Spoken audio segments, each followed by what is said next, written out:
Whether you're joining us here in beautiful Colorado Springs or virtually, welcome, and thank you so much for joining us for today's panel titled Artemis and Industry, Building the Space Economy. I am joined by a stellar group of NASA leaders for today's discussion. We have Jim Free, Head of NASA Exploration Systems Development, Ken Bowersox, who, together with Kathy Leaders, leads the Space Operations Mission Directorate, Dr. Thomas Zurbuchen, Head of NASA Science, and Jim Reuter, Head of NASA Space Technology. Now, before we dive into our more focused Artemis topic on the space economy and industry partnerships, I'd like to provide a brief overview to ensure that our wonderful audience has all of the fundamentals. After that, I'll transition it to each of our panelists for initial remarks. So with that, let's go ahead and get started. Artemis is NASA's lunar exploration program. And it's important to understand that Artemis isn't just one mission. It's actually a series of increasingly complex missions paving the way for lunar surface missions with the first woman and the first person of color, as well as future missions to send astronauts to Mars. Artemis will turn science fiction into reality as we learn to live and work off-world. There are several key elements to the Artemis mission architecture. Artemis uses the Space Launch Systems rocket, which is the largest ever built, the Orion Crew spacecraft, a Gateway spacecraft in lunar orbit, and cutting-edge exploration ground systems and astronaut landing systems. And it's always important to talk about the why, even in an audience of people who love space as much as we all do. We're going back to the moon for scientific discovery, economic benefits, and inspiration for a new generation of explorers, the Artemis generation. In collaboration with industry, commercial, and international partners, we will establish the first long-term presence on the moon. While maintaining American leadership in exploration, we will build a global alliance and explore deep space for the benefit of all. Humanity's historic return to the moon takes flight this year with the Artemis 1 launch. Artemis 1 is an uncrewed flight test targeted for no earlier than late May, which will allow NASA to check out rocket and spacecraft systems before crew fly aboard Artemis 2. Artemis 1 uncrewed, Artemis 2 crewed, and future uncrewed lander demonstration missions with SpaceX will precede the Artemis 3 mission when astronauts will land on the moon. We'll use what we learn on and around the moon to take that next giant leap, sending astronauts to Mars.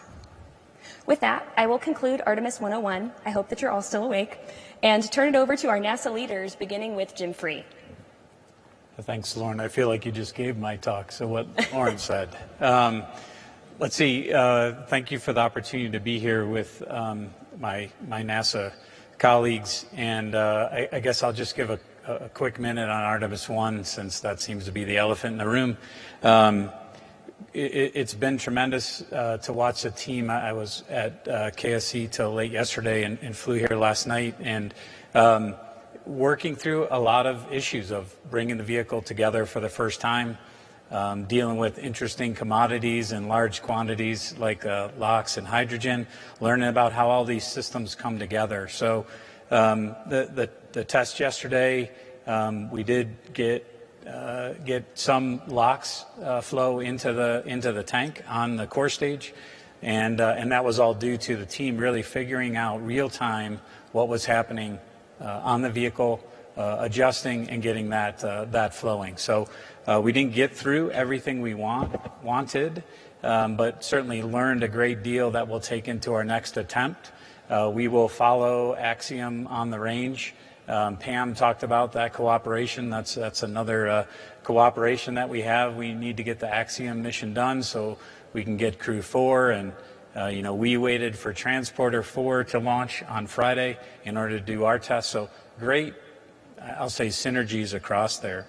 There's a press conference later today with some of the folks to kind of walk through a little bit more detail, and they'll give you our possibilities. I'll address the other elephant in the room. We are working on having launch commentary. I know that's been something that folks really want, and I understand that. We're working towards that for launch. Actively working it even yesterday with our public affairs folks. Our mission is to work across all of NASA. Pam talked about that, working all 5 mission directorates. We obviously have a strong partnership with SOMD as we develop hardware and hand it over to them for operations. Our Artemis architecture is built on science to get science back. I told our congressional folks the other day, Thomas opened the last sample from Apollo a couple weeks ago, so the pressure's on us now to get some more back. And then obviously we work closely with Space Tech to integrate ourselves and use the technology that is being brought to bear. There's economic opportunities across the board from our perspective. We're about to award a suits contract that was based on services from other people using spacesuits in the future. The lander contract that Pam mentioned, that where we're developing the next set of landers that can then be a services contract where other people can use those landers for their own purposes. And we have Gateway, where we have logistics to Gateway as a service. We just put out an RFI for additional Gateway opportunities. So for me, economic opportunities are all over. Our architecture leverages private investment now and in the future, and to use those commercial capabilities for our own benefit.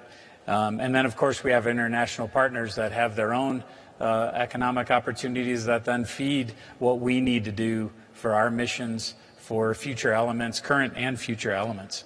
So from my perspective, we are part of the space economy and look forward to using that further in the future. Right. Yeah. Hi, I'm Ken Bowersox from Space Operations. It's really wonderful to be here in Colorado Springs with all of you. It's neat to see how people interact here and how relationships are built that will be indispensable in building the space economy. There are a lot of ways if you want to make the space economy bigger. One way is just grow the federal budget and spend more money. Another way is to bring in private capital. It's a lot harder from a government perspective, I think, to come up with ways to bring in that private capital and expand the work that's going on. But I think it's got the biggest potential for helping us accomplish the things that we want to do in space exploration. Over the last 20 years, it's been really exciting to see the progress we've been making in low Earth orbit, trying new ways to bring in commercial partners and to develop the different capabilities that we need on the International Space Station for crew and cargo. But as I've watched those capabilities develop, the thing that struck me most is one of the hardest things for us on the government side has been to release some of the control that we had. By releasing some of the control, ceding some of that control to commercial partners that we've built trust relationships with, we can get so much more back. And I think we're going to see that trend continue into Artemis, and I think it has a lot of wonderful potential as we explore further out into the solar system. Well, I'm really excited to be here. Jim already mentioned that, of course, science is an important part of Artemis, and we see it both as a responsibility and an opportunity. The responsibility for us to provide the information that help us pick the right landing sites with our orbital asset that has been there, Lunar Reconnaissance Orbiter. Provide the information about resources on the moon and in various regions, and therefore provide information for the technology side of the house, the operation side of the house, to really make sure our presence back at the moon becomes sustainable. The opportunity is overwhelming for us also. What we can do is with this new space economy, we can do missions, we can do work in ways, frankly, that was the stuff of dreams even 5 years ago. What I mean with that, of course, is in Artemis 3, kind of with the plan moving forward, we're working to really get the maximum science out of this. it's not the same as it was in Apollo. We have virtual reality. We have, kind of the communication system that is being built and is being deployed by Sox and his team, and the entire system that is being built with Jim and his commercial team. We're basically have the opportunity of doing amazing science. The way we treat that kind of science is like we treat any other mission, whether it's James Webb, whether it's a planetary mission, and so forth. We figure out what's the best science we can do, and we build a science and technology definition team for that, so we actually get the maximum out of it. That's opportunity. We're really excited about it. Yes, we opened that sample because, frankly, it seemed to me we believe that there's new samples coming, so let's make sure that the community is ready to really address those samples. They need to practice again, really deploy that excitement of doing this sample analysis, looking at questions that, frankly, at the Apollo time period were crazy. Questions about volatiles. Sometimes we refer to them as water.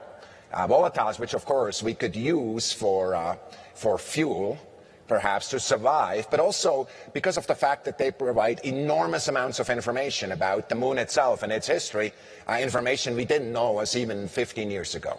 So for us, that's really exciting. Again, the opportunity, but also in this case, the responsibility, because that information is absolutely critical as we go forward and look at ISRUs and so forth. Well, we're not waiting for Artemis 3, though, to go to the moon, and we're really excited at the commercial lunar payload services. Now, everybody who has paid attention realizes that we wanted to launch some of these missions last year. I want to tell you that we struggled in a number of missions with COVID supply chain issues, but also, frankly, these are the first missions these companies are doing. We're standing right behind them, with Astrobotic, with its 11 payloads that will go to the surface of the moon, and, Intuitive Machines with another 6 payloads, and then, frankly, one in partnership with you. What has happened with the commercial lunar payload services, with the various contracts there, it created kind of an innovative flywheel that has, frankly, created an amount of innovation in planetary instrumentation and technology that we haven't seen. We haven't seen in decades. The total amount of technologies, kind of instruments that are being built on range in the order of 40. I'll talk to you about one of them. On the far side of the moon, when the sun and the Earth are on the same side of the moon, the far side of the moon is really dark and really quiet. And when Jupiter and Saturn are also on the same side of the moon, as is the sun and the Earth. So it's full moon on Earth, if you want. On the far side, it's the most radio quiet place in the solar system. So we're deploying a payload to that far side, and we're coming up with new technologies to make sure they can make measurements during the dark side there to look at the universe in ways we've never been able to do. We're doing that with the Department of Energy. That's one of many of those technologies. We couldn't have dreamt to do it. Viper, of course, the rover that will go, in mid-decade here. We're getting ready for. I just recently was there. I want you to know that every single instrument on Viper is already on a lander going to the moon before. That creates a development paradigm that's very much different than what I'm used to normally. This is the only rover I've ever worked on where the instruments are not on the critical path. That's what happens if you have a new space economy. You can start driving new development paradigms, can take more risk, create innovation platforms that are otherwise not there, and create, of course, a community that will be available for you, Sox, for you, Jim, if you need that community, and, of course, for the important technology you do, Jim. So why don't you take over? All right. Well, thank you, Thomas. And it's a great pleasure for me to be here, especially with my esteemed colleagues and working together as we do. We in Space Tech pursue transformative technologies for both human and robotic mission enabling, and also enabling the growth of commercial space in the process. And of course, like all of us, a core element of what we're doing is to inspire the next generation. We developed this through a broad portfolio across the entire technology readiness level scale. We work for things all the way from very low early stage activities to mid-TRL, demonstrating in the lab, and all the way to flying. A core element of what we try to do is get across those valleys of death, as we talk about, and get into an infusion path. And I'll say the CLIPS and other opportunities that are there just are a tremendous resource for us. I like to say the breadth of our organization is our strength. We can, when we deploy a problem or try to solve a problem, we use our SBIRs, we use tipping point solicitations and in-house activities and stuff, and look across that and research grants across that to try to have a coordinated effort in addressing a problem. And we can do that in large part, and it results in, we have about 140 or so flight demonstrations on the books for what we're doing. And when you consider a lot of the smaller stuff we do as well, over 1,400 projects overall. And when we get to a mid to high TRL, a big push for us is to do so in a public-private partnership, because it is just a game changer of how different it is today with the space economy the way it is there is a lot of private capital that we can leverage, and we get the much stronger product as a result. One of the key ways we do that, as I mentioned, is our tipping point solicitation, and actually the preliminary proposals are due Friday. And by all indications of what we had from what we've seen so far and what we're hearing as we talk to people here is it will be far and away a record for us in terms of number of solicitations. And I can tell you it's going to be some fantastic stuff. I'm always amazed at the creativity of these. A big part of what we do is to support Artemis. Both in the human and robotic side. The solar electric propulsion system that supports the gateway power and propulsion element. A big success story actually is the rollout solar arrays that are deployed on the power and propulsion element, that also is deployed on DART and also on the ISS, among other places. That started with about a dozen SBIRs. And then through time we developed it, and it was taken over by missions as we went through. A great success story. We fly, it was mentioned by Pam, I think, that the Capstone mission, which is a small 12U CubeSat, size of a small microwave oven, and it'll be going into the near Earth, I'm stumbling over the words. So it'll be going into the gateway orbit, the near rectilinear halo orbit and stuff. And it'll be a first time to demonstrate this, in a very small package and very creative at what they're doing. On the lunar surface, we have over 30 technologies flying on the cliffs of Thomas's, doing all kinds of things for us to try to help establish a sustainable presence on the moon.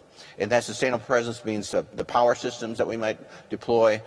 How do we utilize in situ resource utilization? Are there construction activities that we can do, and so on? And how do we access areas that are extremely hard and difficult to reach? All that in concert with universities and with the industry and within our own NASA folks. There's two other things that we try to develop as we go through this consortium. One of the areas that we're trying to have in order to develop our lunar surface system into a sustainable presence, a big part of that is to engage the community as we go along. And so the reason we established the Lunar Surface Innovation Consortium is to gain a great input and coordination with and communication with the entire space community. And in the 2 years or so that we've been operating now, there's now over 600 organizations that actively participate on a regular basis. And with that, over 600 organizations that participate across all 50 states. And then just kind of to wrap up, there's a couple things we also look for. Okay, it's not just a sustainable presence on the moon, but what do we look for, and what are the tall poles in reaching and going humans to Mars? There's three key activities that we have ongoing now to do so. The first item is a deep space optical communications demonstration that's on the Psyche mission for Thomas, and we'll be demonstrating from optical communications from Mars environment and potentially from beyond. We also have what we call our lofted demonstration. It was Pam mentioned that when she talked. And what that is a hypersonic decelerator that's an inflatable. It's a public-private partnership with ULA, and we're demonstrating a 6-meter inflatable system to large heavy payloads. Ultimately, when we get to a 15-meter or so, we can land those large payloads on the moon at 20 tons or so.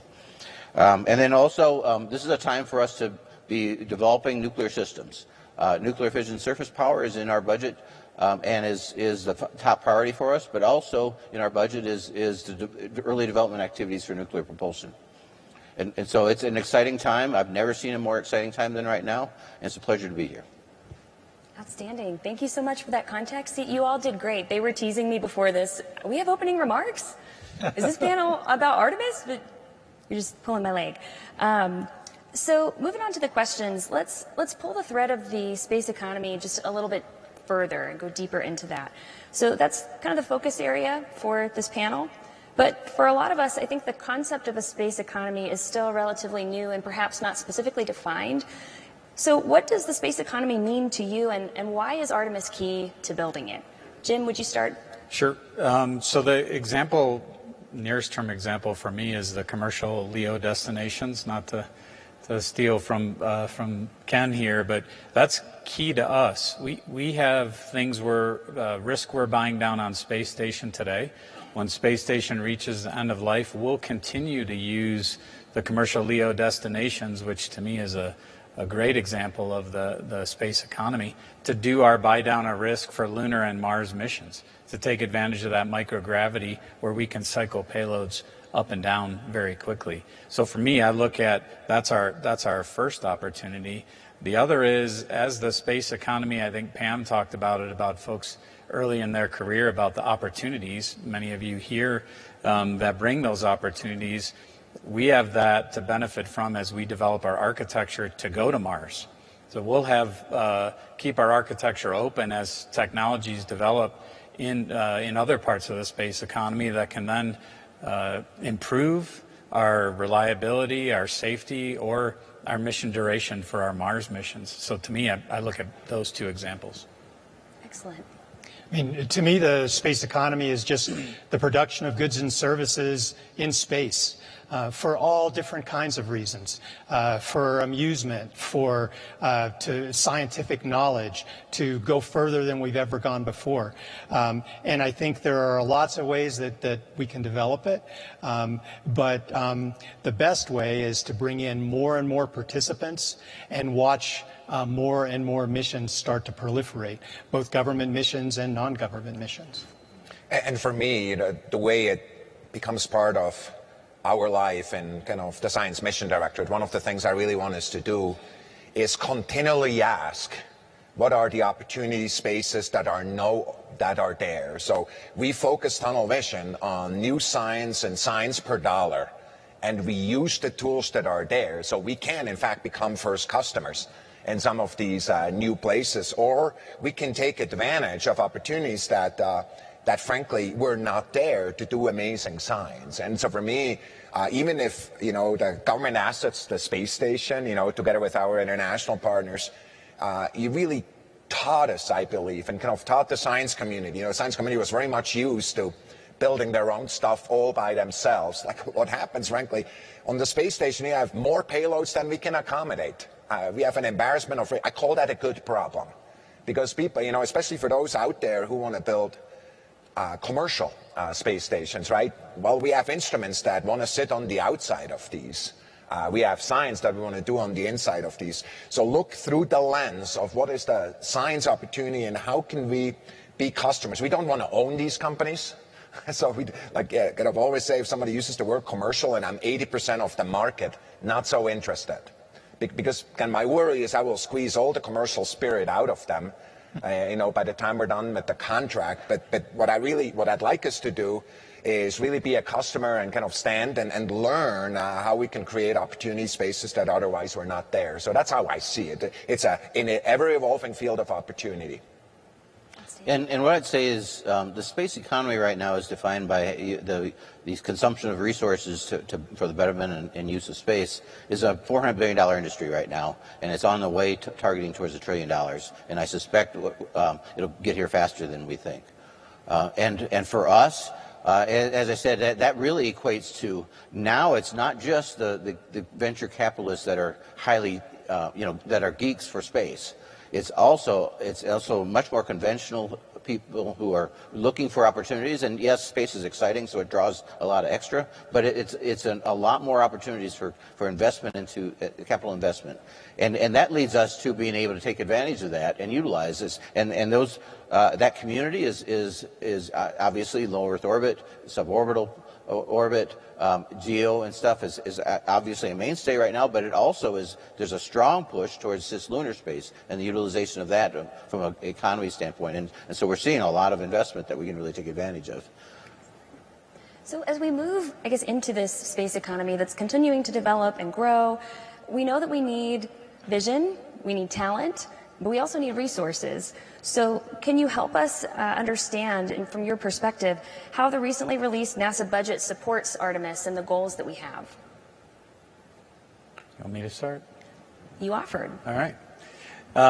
So the budget supports us with our SLS and Orion vehicles that we need. That's our building block.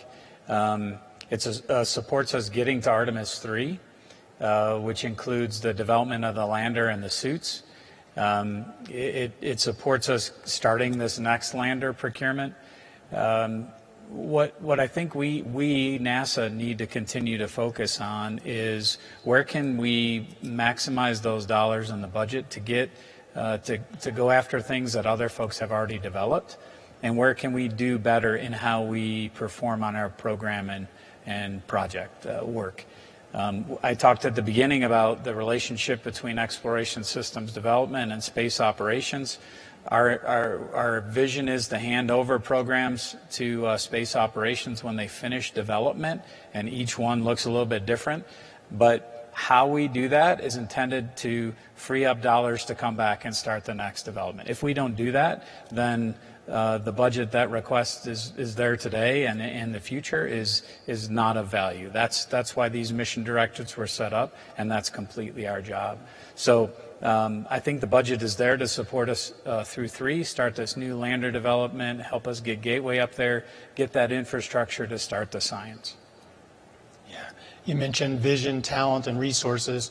In space ops, we have resources to do lots of great things with commercial LEO platforms, continuing our commercial crew and cargo capabilities for the International Space Station, maintain the International Space Station, do new activities there, and set up some new commercial approach to procuring communication services. So there's a lot in the budget that we're allowed to do.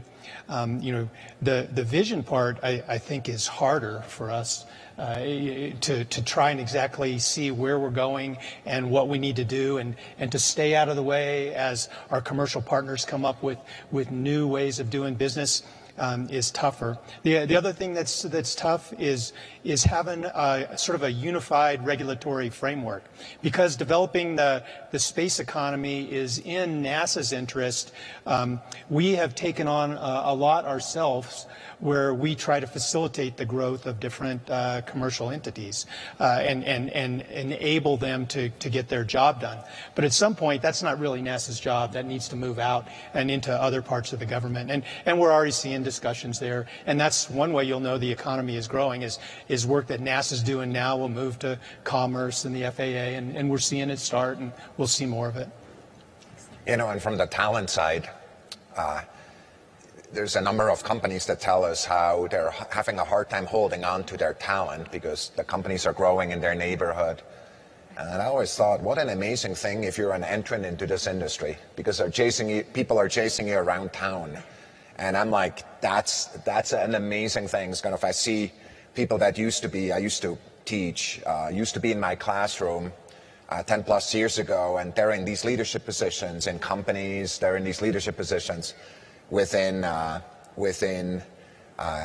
agency, frankly, and many of the projects. That half the shifts of the James Webb Space Telescope at night, the night shifts were run by one of my former students as the shift lead. And so I'm just tremendously proud of both what they're achieving, this kind of generation that's behind us, and I consider it our job as we're opening up that opportunity space, both the commercial one, but also from the talent perspective, to really help that talent pipeline. But I'm also just in awe about the opportunities of the ones that are just, coming out of schools now, and kind of the opportunities that they have going forward, including some of these skill sets such as welding and kind of manufacturing that are so needed in so many of these industries.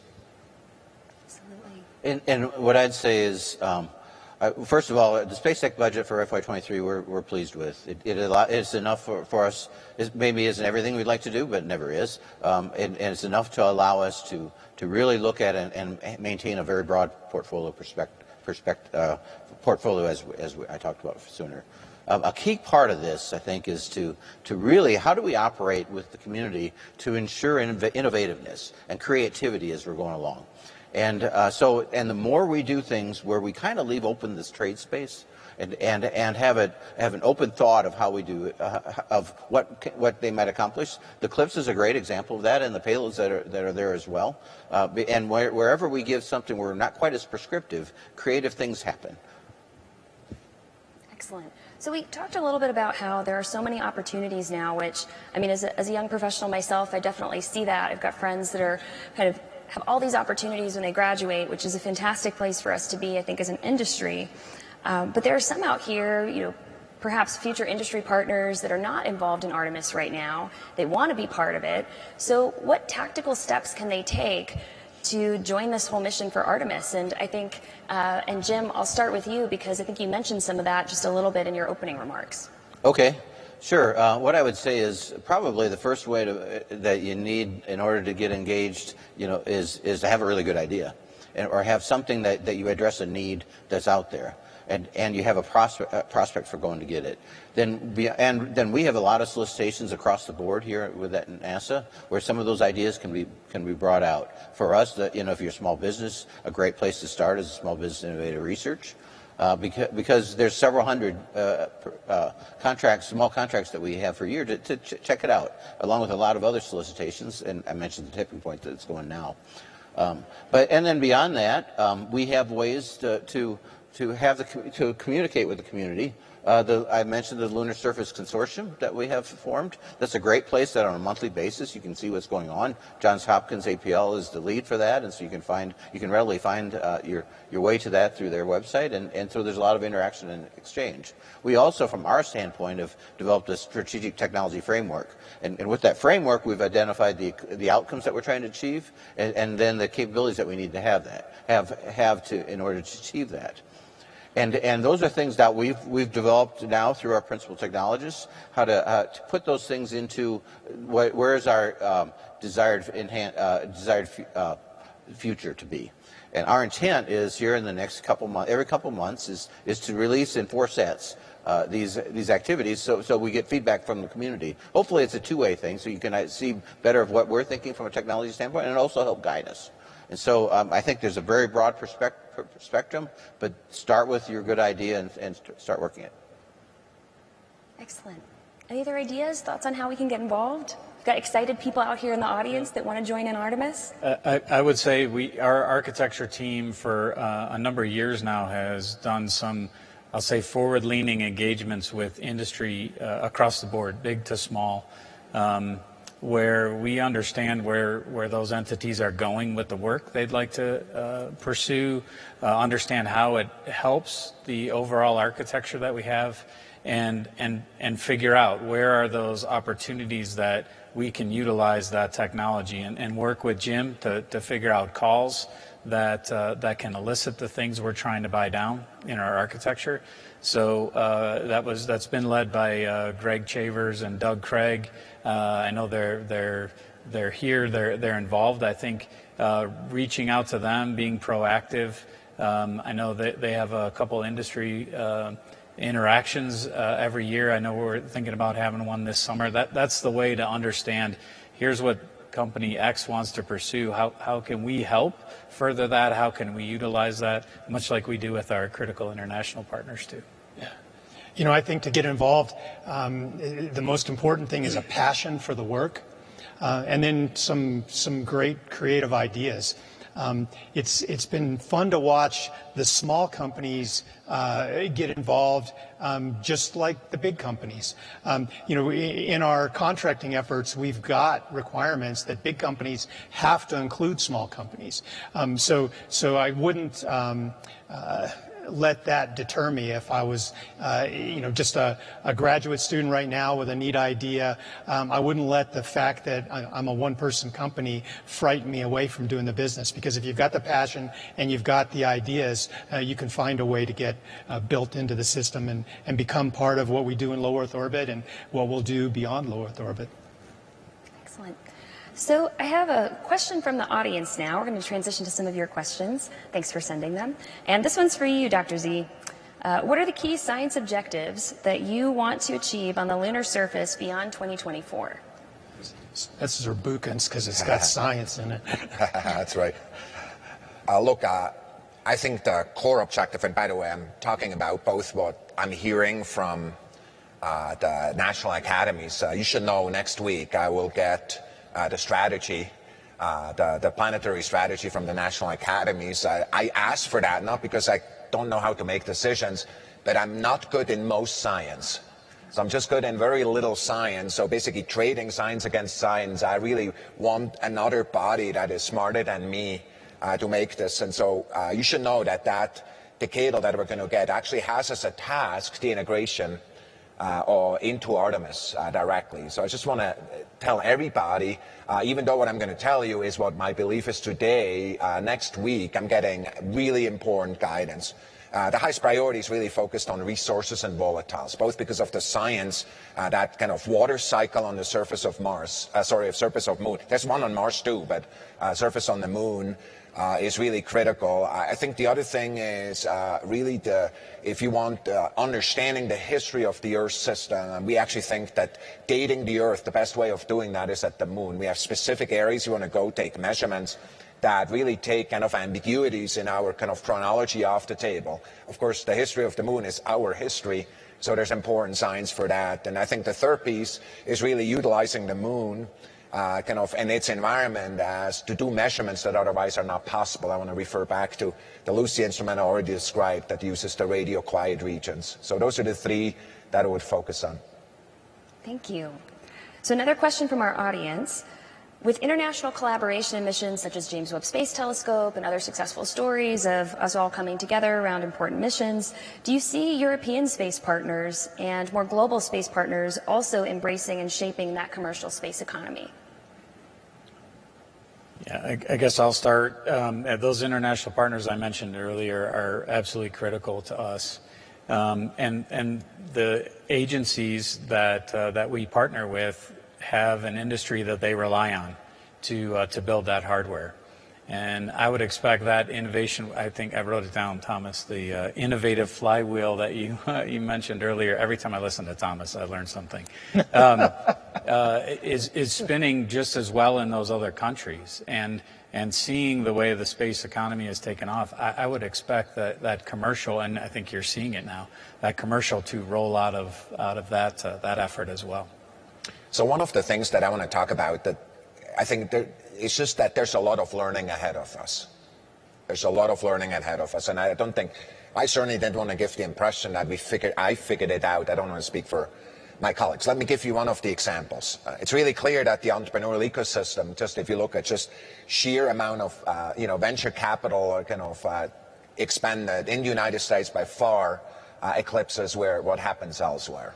So what that does, it creates kind of tension. So we have, of course, our international partners are dear to us, and we love working with them on the missions. 2/3 of science missions have international partnership. All of the core kind of elements that we're doing have them, and we think that makes us stronger. But what we need to figure out now is how do we make sure that, in fact, the industries in these other partnerships, wherever they are, whether in Europe, in Japan, whether they're elsewhere, that they too kind of find kind of support without really, if you want, taking energy out of the commercial ecosystem. I'll give you an example, just so you know what I'm talking about. We could be working with every international partner and creating agreements to fly their instruments to the Moon using commercial lunar payload services. I think that would be a horrific mistake. Because what I just do is I destroy part of the market for the commercial lunar payload services. The kind of a market with less friction is one where over time the commercial, our international partners say, hey, I'm going to work with this company, and go work with them directly.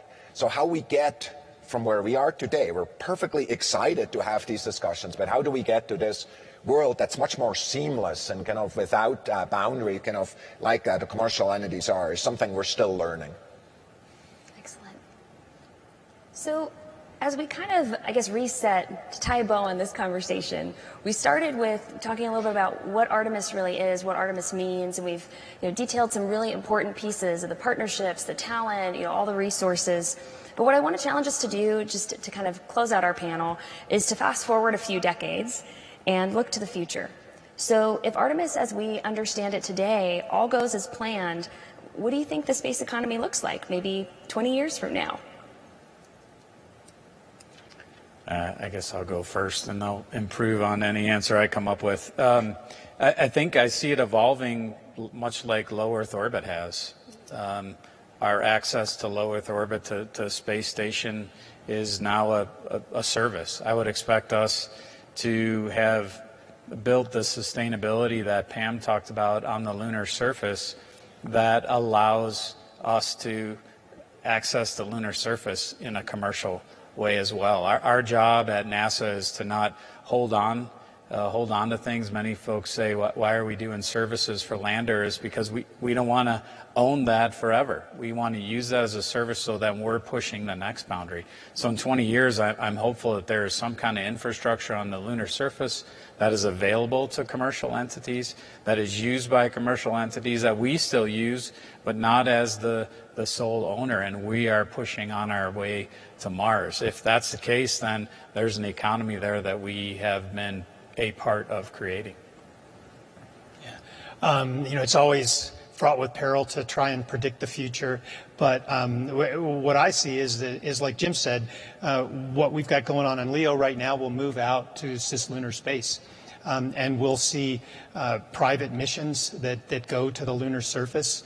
I think we'll see some people that go there for private science reasons or to explore for resources. We'll see missions that aren't driven by government requirements, but they're driven by private requirements. And at some point, 20 years is probably a little too soon, but at some point we're going to see exploration missions that are driven by corporations on Earth rather than by the government. Yeah, and I think there's important transitions that are really hard to predict, but are already at the horizon now. The availability of big large launch systems, whether it's the one that you talked about at the beginning, some of the commercial options, fundamentally change how we do things. Standing in front of the Ariane 5 with the James Webb Space Telescope on it, $10 billion of investment, I don't wish that on another person necessarily. I mean, the Ariane 5 team did such an amazing job, but the question is, how do we kind of transfer, a future kind of in this environment? How do we create solutions for advanced telescopes, for Earth observing systems that really use these kind of tool sets that we've talked about? To me, I think a significant fraction of science will move in that space.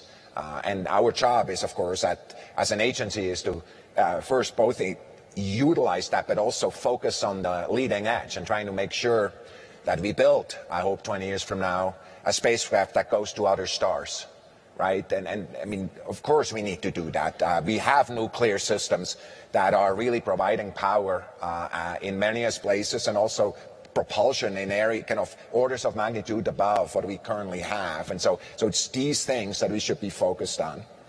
Yeah, and what I'd say is, first of all, I hope there's a rough parallel with the airline industry, that we start seeing that, especially in the places where it's more natural, and in the cislunar space and low Earth orbit and stuff. And we see that there's some technology advancements we can still engage in, like we do with ARMD, with our research organization in aeronautics.